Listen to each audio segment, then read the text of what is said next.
Panglima Tibang tiba di Aceh ketika masih kanak-kanak bersama rombongan sirkus dari India dan menetap saja seorang raja pantai dan kemudian menjadi bawahan Sultan Ibrahim. Ia masuk Islam, mendapat kepercayaan dari Sultan Ibrahim dan diangkat menjadi Syah Bandar.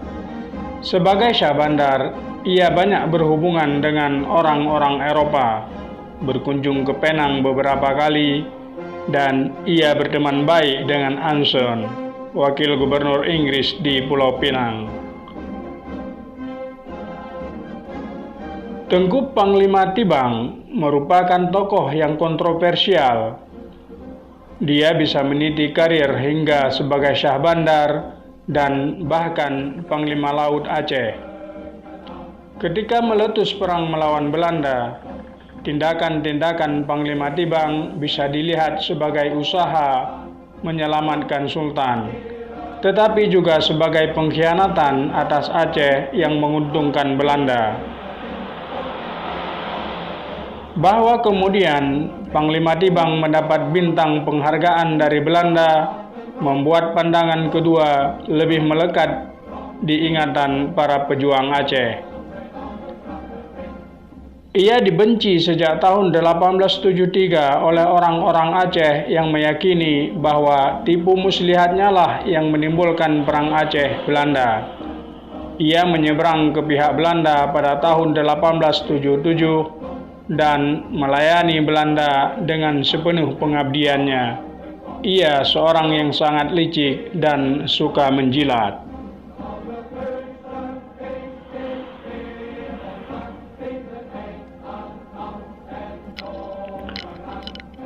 Orang Aceh menggambarkan pengkhianatan Panglima Tibang dengan sebuah adagium. Yang pertama Belanda, Panglima Tibang. Yang pertama Jepang, pemuda Pusa.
Ulay Balang Meraksa, Tengku Nek Raja Muda Setia dan Tengku Lampaseh.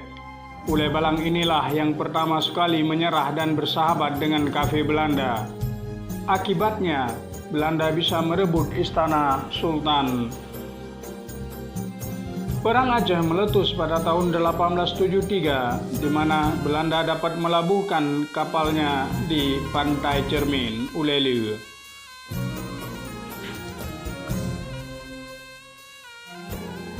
Tengku Nek Meraksa merasa sakit hati ketika Sultan memberikan wilayah ke Ulay Balangannya kepada Tengku Nantasyik di Lam Padang atas jasanya terdahulu kepada Sultan.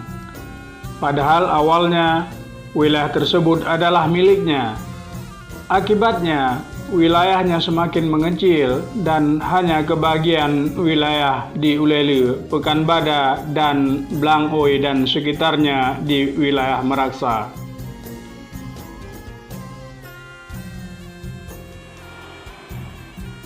Tengku Nek Meraksa merasa bila mempersilahkan Belanda masuk melalui wilayahnya dan kemudian Belanda berkuasa, ia akan dapat merebut kembali wilayah Lampadang tersebut. Sampai akhir perang Aceh, beliau dikenang sebagai Ulay Balang yang berkhianat seperti halnya Panglima Tibang. Pengkhianatan Tengku Nek Meraksa terekam sampai sekarang dalam pikiran orang-orang Aceh.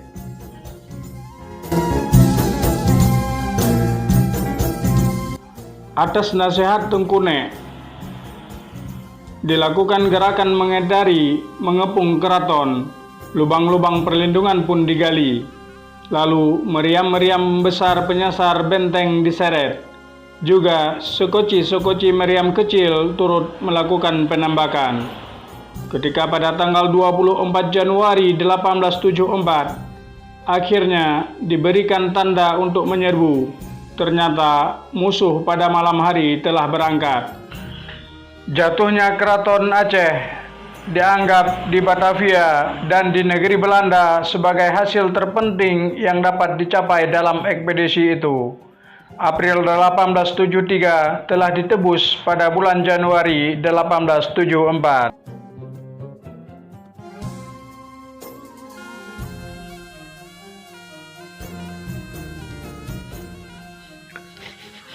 Setelah lama bermufakat dan bermusyawarah, pada tanggal 13 Oktober 1878, Al-Habib Abdurrahman Al-Zahir akhirnya menyatakan tunduk kepada Gubernmen Hindia Belanda.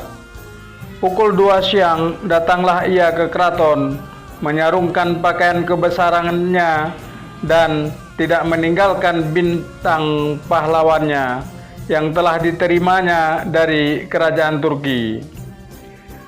Di keraton, orang-orang Belanda melepaskan dentuman meriam 7 letusan untuk menghormati kedatangan sang Habib. Meskipun ia disambut dan dihormati oleh orang Belanda secara itu, tapi Habib memasuki halaman dalam dengan kepala tertunduk. Jelas nampaknya bahwa segala semangat yang dahulu ada padanya telah padam.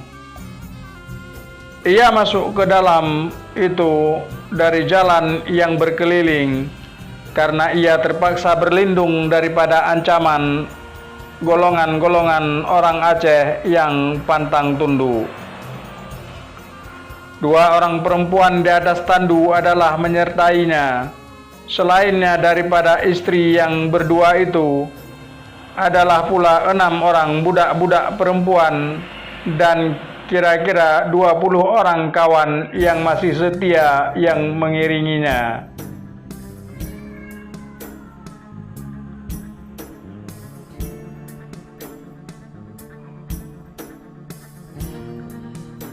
Dikemukakan Jenderal van der Heyden yang diapit oleh pembesar-pembesar tentaranya. Al-Habib Abdurrahman Al-Zahir telah menandatangani naskah sumpah yang menyatakan bahwa ia telah tunduk ke bawah perintah Gubernmen Belanda. Sumpah itu diangkatnya di muka Kepala Kehakiman Tengku Kadli Malikul Ade, yang pada akhirnya dapat jua melepaskan dirinya dari cengkraman Panglima Polim, lalu bersekutu dengan orang Belanda. Syarat-syarat yang dikemukakan oleh Habib Abdurrahman dan diterima sepenuhnya oleh pemerintah Belanda ialah: 1. Memberi tempat beserta sekalian orang-orangnya di atas sebuah kapal gubernmen yang membawanya ke Jeddah. 2. Kebesarannya yang telah diperoleh dari orang Aceh selama itu harus diakui oleh orang Belanda. 3. Selama ia tinggal berdiam di Mekah, pemerintah Belanda harus memberi uang tunjangan kepadanya sejumlah $1.000 tiap-tiap bulan. Demikianlah kesudahan dengan Said Abdurrahman Al-Zahir yang pada awalnya telah menjadi harapan seluruh tanah Aceh untuk mensucikan tanah Aceh dari penodaan bangsa kafir.